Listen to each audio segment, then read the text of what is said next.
All right, Donald Trump is asking the Supreme Court to weigh in on his claim he has sweeping presidential immunity. He wants the 9 justices to temporarily block an appeals panel ruling that he is not immune from prosecution for actions he took as president. In their request, Trump's legal team cites his busy political calendar, writing conducting a months-long criminal trial of President Trump at the height of election season will radically disrupt President Trump's ability to campaign against President Biden.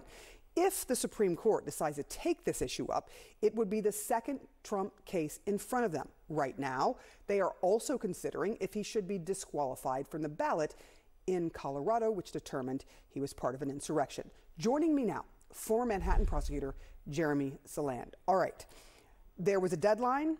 The attorneys met the deadline to get this appeal to the Supreme Court to temporarily try to block the unanimous decision from the D.C. court that was handed down last week. What are the chances and how quickly might this go forward? Or when you look at this case, because it has to have a strong possibility of appeal, does the court even take it up? When you look at this, what do you think?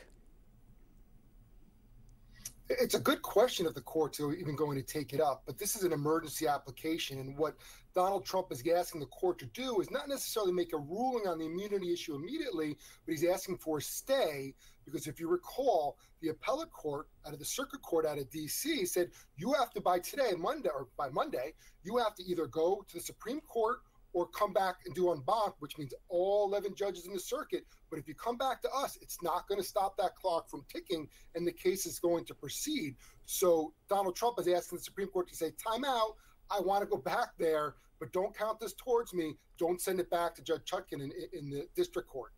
Do you think there's any possibility of that? Judge Chutkan has been very clear. She stopped the case that was going forward with Jack Smith because she saw all of these issues. She saw them coming forward. Do you think there's a possibility of the court doing that?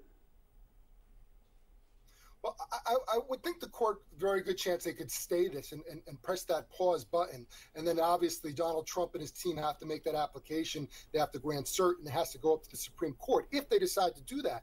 But again, what they can decide to do, they meaning the Supreme Court, could say, we can pause this, and before it goes back to the district court, we'll give all of those appellate judges in the circuit to have the opportunity to hear this case. But this has already been briefed, right? This isn't, I mean, it's novel, obviously, in the sense that it's a new idea or concept, but it's already been briefed before that court, so it should be expedited no matter where it goes. All right. I want to talk to you about another case, the details of the relationship between Fani Willis and the attorney that she hired to help lead Georgia's election subversion case against Donald Trump and more than a dozen other defendants. Some of the details are getting very problematic, all coming out in a divorce proceeding that has to do with the man she's having a relationship with, who is also an attorney. The courts are looking at whether their relationship started way before. They admitted in paperwork and questions over a home that may have been paid, may or may not have been paid for with public funds where they were meeting. Can you give us some sense of what this might and whether this might impact the case against Donald Trump and others? Well, impact it certainly can, but let's differentiate it. Impact meaning result in a dismissal and everyone walks away from this? No, I don't see that happening. Let's break that apart. I think more practical, if one of the prosecutors, ultimately had a relationship with Ms. Willis, and that predates his assignment to the case, and that $650,000 that Wade made, then that's a concern, because the argument would be that before there was this relationship existing, pre-existing situation, and all those monies that he made, ultimately, some of that came back to DA Willis, and could have influenced her decision-making in the case. His argument is, no, I was brought on beforehand, and this relationship evolved over time.